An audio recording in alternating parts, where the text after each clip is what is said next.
It's a daunting task right now just to stay uplifted and happy. And so I thought I would give you a few of my tips that are pretty well known, but sometimes not always practiced, just to remind you of ways that you can be happier in the moment. The easiest way to know if you're living in the moment, in the present moment, is to just stop and ask yourself, am I happy?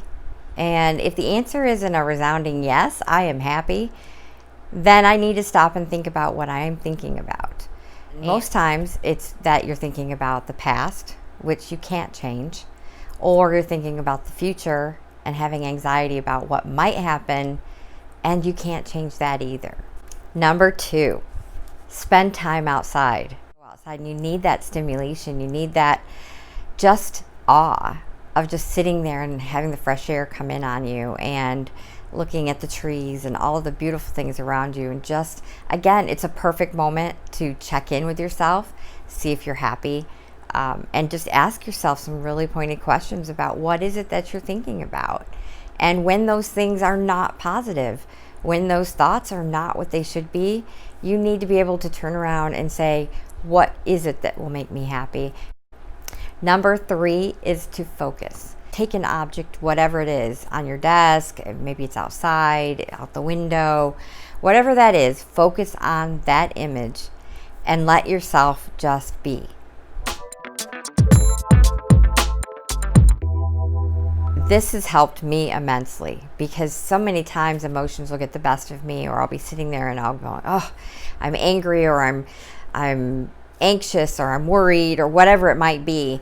And then I'll stop and, like I said, do the focus, ask myself, what is it that I'm thinking about? And then I breathe. And when in through your nose and then out through your mouth. And when you breathe in, I'm going to tell you what I breathe in and I say, I love myself. And I take that and I breathe it in as hard, as long as I can. And then when I exhale, I let go of all the worry and all the things that are bothering me and all the problems of the day. But once you get into that groove of breathing really deep in through the nose, through the belly, exhaling everything that's just not working for you, that really does help to clear your head. It gives you some new perspective and it just makes you feel good.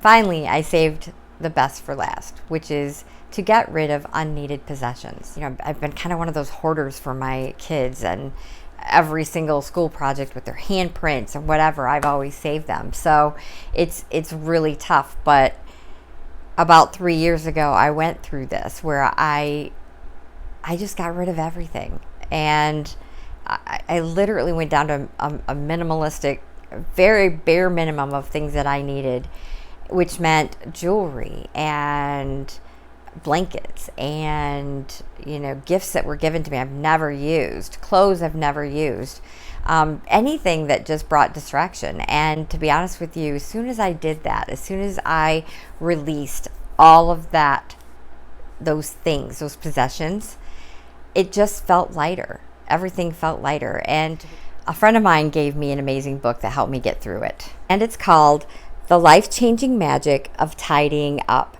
And that's by Marie Kondo. So it's right here. It was probably a life-changing book for me. It really was, as it says in the title. It helps you to go through the process of what do you need to let go and how do you do that, and, you know, showing it love and saying, you know, can I love it and let it go? By doing that, I freed up so much space in myself for others, for my children, for love. And I just got rid of all of that baggage, those things that don't bring me joy, the things that, you know, I may have saved out of obligation or felt like I needed to for some other odd reason, but I let it all go. Stay tuned for next week, where I'll have another great tip on how to be more happy and have more joy in your life. So with that, thank you.